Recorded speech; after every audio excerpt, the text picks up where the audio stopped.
மேற்கு கென்யா மற்றும் சோமாலியாவில் காணப்படும் ஹிரோலா 4 கண் மரிமான், அதாவது 4-eyed antelope என்றும் அழைக்கப்படுகிறது. ஹிரோலாவின் கண்களுக்கு கீழ் இருக்கும் கருமையான பெரிய சுரப்பிகளினாலேயே இவ்வாறு அது அழைக்கப்படுகிறது. இந்த சுரப்பிகள் மூலம் தங்களின் பகுதியை இவை அடையாளம் காண்கின்றன. கண்களைச் சுற்றி வெள்ளை நிற கண்ணாடி உள்ளது போல் இவற்றின் முகம் காணப்படும். லிவிங் ஃபாசில், அதாவது உயிர் வாழும் தொல்லியல் எச்சம் என்று அழைக்கப்படும் இந்த ஹிரோலா சுற்றுச்சூழலை காப்பதில் பெரும் பங்கு வகிக்கிறது. ஒரு காலத்தில் பெரும் எண்ணிக்கையில் இருந்த ஹிரோலா இன்று 500க்கும் குறைவாகவே உள்ளது. கடும் பஞ்சம், வேட்டையாடப்படுதல், உணவு பற்றாக்குறை, வாழ்விடம் அழிந்து போதல் ஆகியவையே இவற்றின் அழிவுக்கு காரணம். யானை இனம் அழிந்து வருவதும் இவற்றின் அழிவுக்கு ஒரு காரணமாகிறது. புல்வெளிகளின் நலனை யானைகள் பாதுகாப்பதால் ஹிரோலாவிற்கு உணவு தேவை பூர்த்தியாகிக் கொண்டிருந்தது.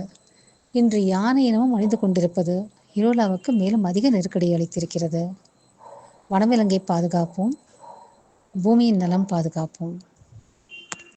எங்கள் சேனலுக்கு சப்ஸ்கிரைப் செய்து ஆதரவு தருமாறு கேட்டுக்கிறோம்.